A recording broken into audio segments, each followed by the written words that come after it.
Bonjour, je suis ravi de vous retrouver pour vous proposer un numéro de Hit Story qui sent bon la nostalgie insouciante du début des années 80. Vous vous souvenez certainement de la chanson Bad News, sortie en 1980 précisément. Ce morceau est l'œuvre de Moon Martin, artiste américain de rock, aujourd'hui complètement ou quasi complètement oublié, mais qui a obtenu un très gros succès avec ce titre. Moon Martin a eu une carrière tranquille à l'image du personnage. Une carrière pourtant marquée par des tubes qui bien souvent ont connu un plus grand succès lorsqu'ils étaient repris par d'autres. Il n'en reste pas moins que cet Américain, originaire d'Altus, une ville frontière entre le Texas et l'Oklahoma, possède une voix et un talent de songwriter évident. Le chanteur a choisi le pseudo de Moon Martin car le terme Moon revient souvent dans ses chansons.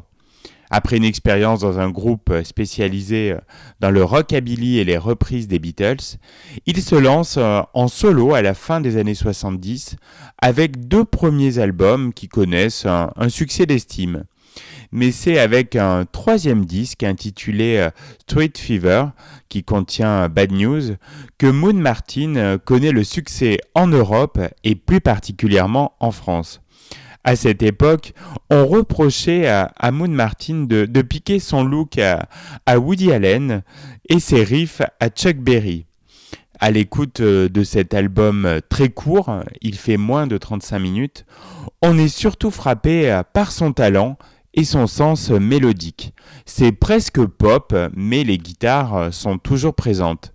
Bref, Street Fever, sans être un sommet, reste un très honnête disque de rock, sans prétention aucune, sinon d'offrir de bons moments musicaux.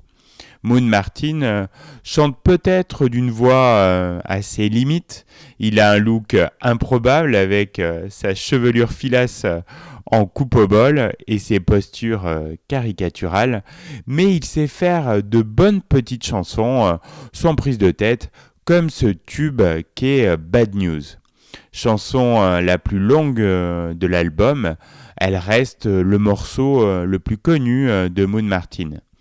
À l'époque, pas une boom ne se déroule sans le passage du morceau qui inonde également les ondes.